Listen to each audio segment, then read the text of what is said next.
even young men are developing eating disorders because of the body images that the mass media presents.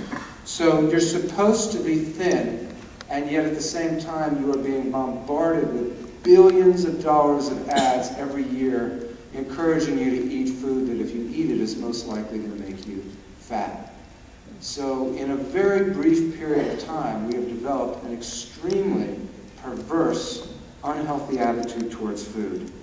And ignorance, I think, is one of the foundations of it. But the fast food industry isn't really trying to educate you about their food system.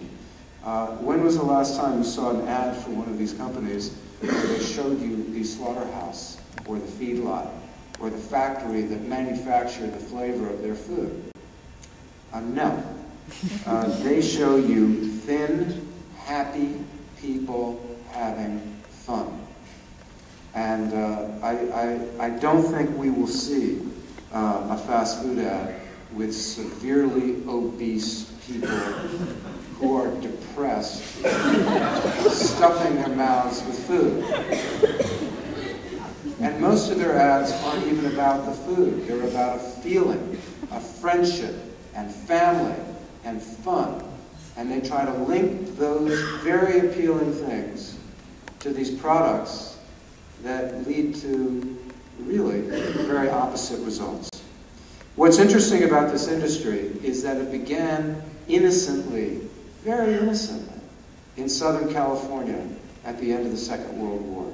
And it's really important to understand the context of this industry to understand its effect later on. What was happening in Southern California right after the Second World War?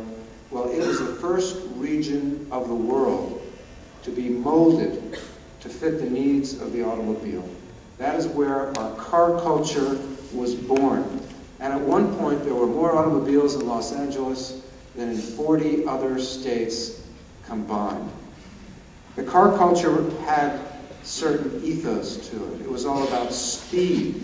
It was about convenience. And at the same time there was the car culture in Southern California, California was the heart of our aerospace industry. So there was an incredible faith in science and technology, almost a cult of the machine being born there. This is where we were making rocket engines, jet planes. And there was a very crucial figure there at that time who had nothing to do with the food industry but had a profound impact on its future direction. And that's Walt Disney. Walt Disney was the great popularizer of this cult of science and technology. At his new theme park, his vision of utopia was called Autopia, all about cars.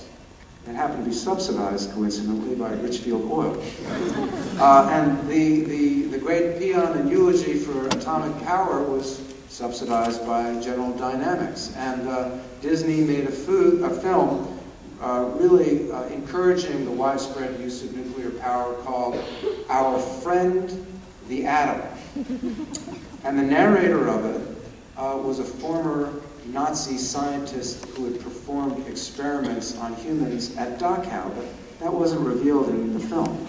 So we have a very strange assortment of forces coming together in Southern California in those years. Speed, efficiency, science, control. Disney was very, very big on cleanliness, too, but control. Now, the first restaurants tied to the automobile were drive-ins, and people thought this was amazing. You could drive up to a restaurant, and a woman, usually a young woman called a car hop, would come out and bring you your food and attach it to your car, and people thought cars were so cool they didn't even want to get out of them. You know, the idea of sitting in your car and eating a restaurant meal was amazing. So drive-ins were born and were hugely successful. And there were two brothers in San Bernardino, California, who had one of the most successful drive-ins of all. These were the McDonald brothers. They were hugely successful, but they got fed up with the business. They got fed up with the business because these drive-ins were like regular restaurants. They had lots of things on the menu. And you had to pay short-order cooks to prepare them. And there was a real demand for short-order cooks. So you had to pay these cooks a good wage. You had to pay the car hops.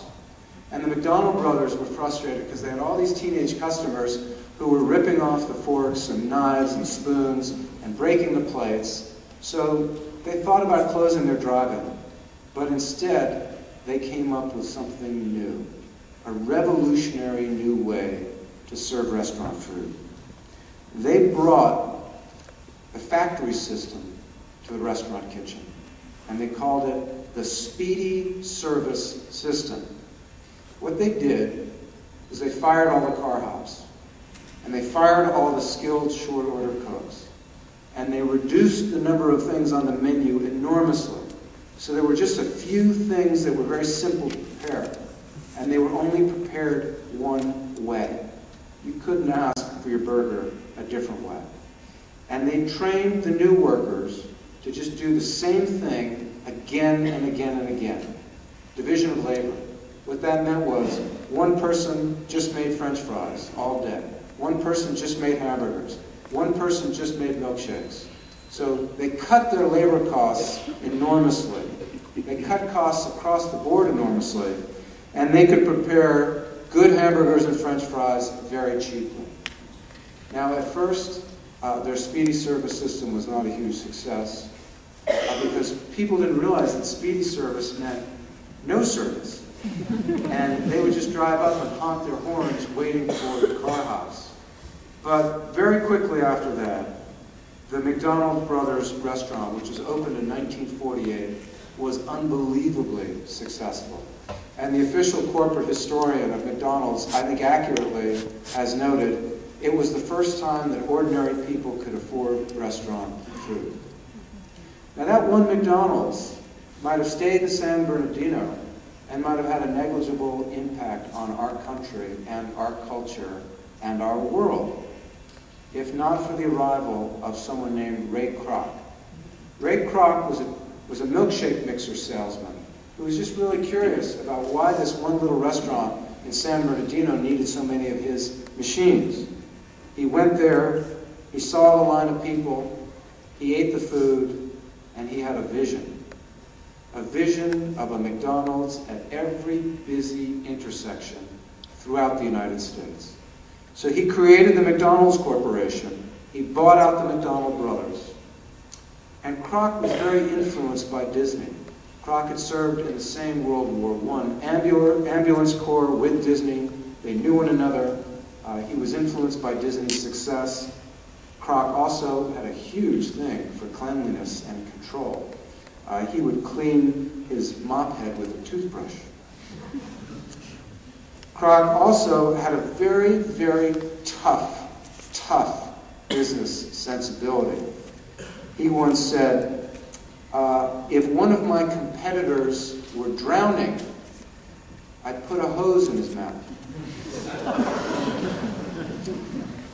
Kroc, in the deal that he made with the McDonald brothers, allowed them to keep the original restaurant. And then Kroc opened a brand new McDonald's across the street and put the McDonald brothers out of business.